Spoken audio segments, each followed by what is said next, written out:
8 years ago, Beyonce's Single Ladies sounded the alarm over a shortage, not of men, but of marriable men. In 2016, that shortage has become acute, according to Ariane Shireen. She joins me now, along with Cosmo Landesman. So, Ariane, tell us about your latest adventure. I went on a very exciting and strange adventure to a night called Romancing the Armpit, where I was invited to sniff strangers' armpits through a little cup. Hairy, unfragranced armpits for the most part, although there were some women's armpits too, and I have to say that they were slightly more fragrant than the men's. And it was all in aid of finding love through the science of pheromones. Right, and the idea is that if you sniff somebody with whom you're compatible, then something will click inside you, and do you start to fancy an armpit smell? That is the theory. In practice, it was disgusting and vaguely traumatic, but I think that women go to these lengths now to find partners because there's so few men left who are suitable. Cosmo, is this a trick that you've missed, perhaps picking up women by the smell of your armpits? It certainly is a trick I've missed, and I'm glad I've missed it. I'm old-fashioned. I'm old school. I don't go for the armpits. I like the idea of, meeting a woman, charmed by her other attributes other than her armpits. And also, it's a very unromantic notion, this whole idea of love at first whiff.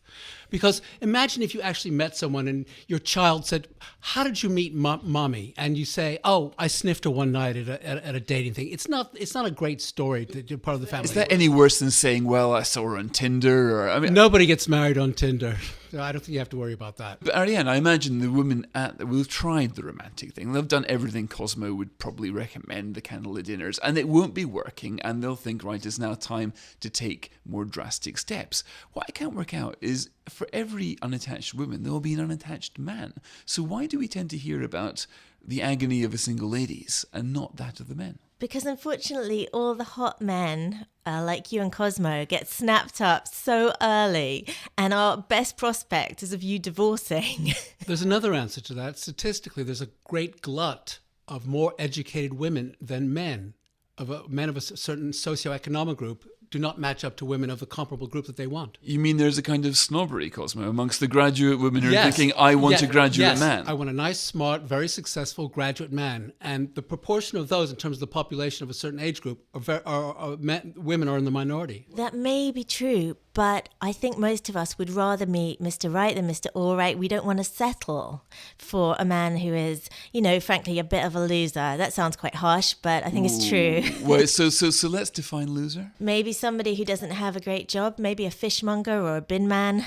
I think that, my aspirations, I'm a very ambitious person. I don't think that they would match up to those of a refuse collector. Cosmo, is it the case that men don't have the same expectations? That they want to find they want to find a soulmate, but they don't necessarily want somebody to enter joint competitions for men's? I think the difference is that, yes, men want certain boxes ticked. Women want all the boxes ticked. And if they don't get all their boxes ticked, it's goodbye, Charlie. Men, we get 3 boxes, we'll go for that. Ariana, the kind of women you met at this armpit sniffing night, what were they like? Professional and perhaps slightly overeager to meet somebody because their biological clocks were ticking down and they thought, if it's not now, it's never. And what are the other techniques that they would use when they're not armpit sniffing? What else are they doing? Well, there is shush dating, which is silent speed dating, which I believe Cosmo has done. There is Killing Kittens, which is a masked ball.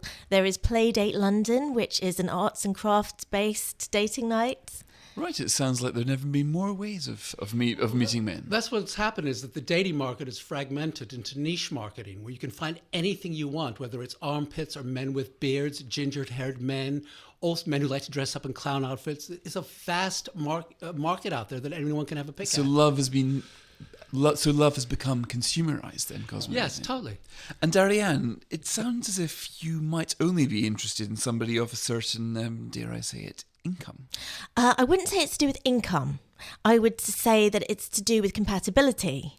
And I'm really sorry, but I just can't see myself being with a bin man. That isn't the alternative, by the way, but between Steve Jobs and the bin man, there's a happy middle there somewhere. I think we remember. So Cosmo, if Ariane does improve her techniques, moves away from armpit sniffing, what chance do you think she's got of finding love in this great city of ours? Very good chance. She's incredibly attractive, very funny, very smart, and writes for The Spectator. I thought she'd be inundated with offers. So what dating techniques would you recommend? I say go back to actually meeting someone, conversation, a cocktail in a bar. You can't beat a cocktail in a nice bar talking as an introduction and way of wooing a person. That's true, but you can't really go into a bar and, approach the nearest guy and say, hey, would you like to go for a candlelit Why dinner? not? Be bold. Only the brave get the fare. Okay, Cosmo, would you like to go for a candlelit dinner? I certainly would. Right, at this stage we'll just tiptoe away quietly, thank Ariane and Cosmo.